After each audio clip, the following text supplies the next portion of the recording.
Hello hi అందరికీ నమస్కారం. Welcome to Suma YouTube channel. ముందుగా అందరికీ ఉగాది శుభాకాంక్షలు. ఇలా నేను మీకు ఉగాది పచ్చడి ఎలా తయారు చేయాలో చూపించబోతున్నాను. చూడండి, నేను వేప పూతను తెచ్చుకున్నాను. నేను ఈ ఉగాది పచ్చడిని కొంచెం వెరైటీగా చేయబోతున్నాను. ఒకసారి అయితే ట్రై చేసి చూడండి. ముందుగా నేను ఆకులన్నీ వేరేసి పక్కన పెట్టుకుంటున్నాను.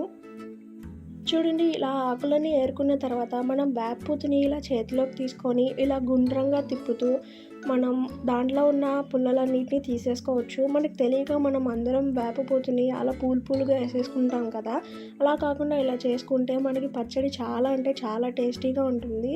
చూడండి, ఇలా వేప పూతని అలా తిప్పుతూ ఉంటే మనకి ఆ రెబ్బలన్నీ ఊడిపోతాయి. అలా మనం దాంట్లో ఉన్న పుల్లలన్నిటిని తీసేసుకోవచ్చు. చూడండి, అలా గుండ్రంగా తిప్పినప్పుడు రబ్బలన్నీ ఊడిపోయి నీట్గా మనకి ఆ టేస్ట్ అంతా వచ్చేస్తుంది. మనం ఇప్పుడు దాన్ని వేస్ట్ కింద పక్కన పడేయచ్చు. నేను మొత్తం తెచ్చుకున్న వేప పూతనంతా అలా నీట్గా గుండ్రంగా తిప్పుకుంటూ మనం దాంట్లో ఉన్న పుల్లలన్నిటినీ వేరుకొని పక్కన పెట్టుకుంటున్నాను.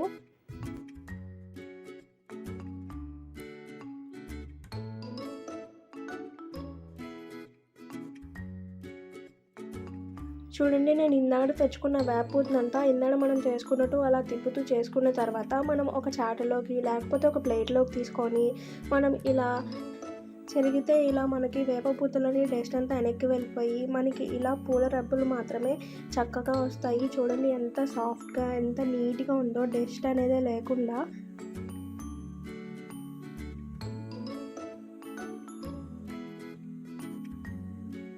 చూడండి, నేను తెచ్చుకున్న వేప పూతంతా ఇలా మనం చెరిగేసి నీట్గా వేప పూతలోని రెబ్బలు మాత్రమే వచ్చే విధంగా చేసుకున్నాను.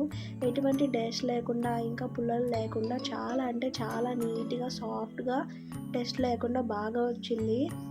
ఇప్పుడు మనం దీన్ని సైడ్కి పెట్టుకొని మనం కొంచెం చింతపండు నానబెట్టుకొని కడుక్కొని తీసుకొని దాన్ని రసం తీసుకోవాలి. అలాగే మనం దీంట్లోకి కొంచెం బెల్లంని కూడా యాడ్ చేసుకోవాలి. ఇలా నేను బెల్లంని కొంచెం తరుక్కుంటున్నాను. అలాగే నేను ఒక మామిడికాయని నీట్గా కడుక్కొని చెక్కు తీసుకొని ఇలా సన్నగా కట్ చేసుకున్నాను. తర్వాత నేను దీంట్లోకి ఒక అరటికాయని కూడా యాడ్ చేయబోతున్నాను. చూడండి, ఇలా సన్నగా కట్ చేసుకొని అరటికాయని కూడా దీంట్లోకి యాడ్ చేసేసుకోవాలి. ఇలా అరటికాయని కూడా యాడ్ చేసేసుకున్న తర్వాత మనం ముందుగా రెడీ చేసి పెట్టుకున్న పూతలోకి మనం తీసుకున్న చింతపండు రసంని దీంట్లోకి యాడ్ చేసేసుకోవాలి. తర్వాత మనం ముందుగా కట్ చేసి పెట్టుకున్న మామిడికాయ ముక్కలు ఇంకా అరటికాయ ముక్కల్ని కూడా దీంట్లోకి యాడ్ చేసేసుకొని కలుపుకోవాలి. అలాగే దీంట్లోకి మనం ముందుగా తరిగి పెట్టుకున్న బెల్లంని కూడా దీంట్లోకి యాడ్ చేసేసుకోండి. ఇలా యాడ్ చేసేసుకుంటే మనకి ఎంతో రుచికరమైన ఉగాది పచ్చడి రెడీ అయిపోతుంది. దీంట్లోకి మనం ఇంకా కారంని కూడా యాడ్ చేసుకోవచ్చు. నేనైతే యాడ్ చేసుకోవటం లేదు. ఇదొక మంచి టేస్ట్ని ఇస్తుంది. అలాగే నేను వేపపూతని కూడా అలా నీట్గా శుభ్రం చేసుకోవడం వల్ల మనకి మరీ చేదుగా ఉండదు.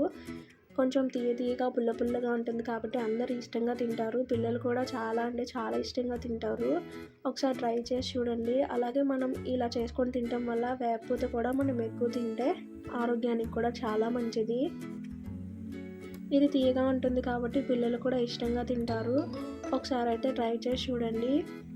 చాలా అంటే చాలా టేస్టీ అయిన ఉగాది పచ్చడి రెడీ అయిపోయింది. ఈ వీడియో మీకు నచ్చినట్లయితే లైక్ చేయండి, షేర్ చేయండి, సబ్స్క్రైబ్ చేయండి. Thanks for watching.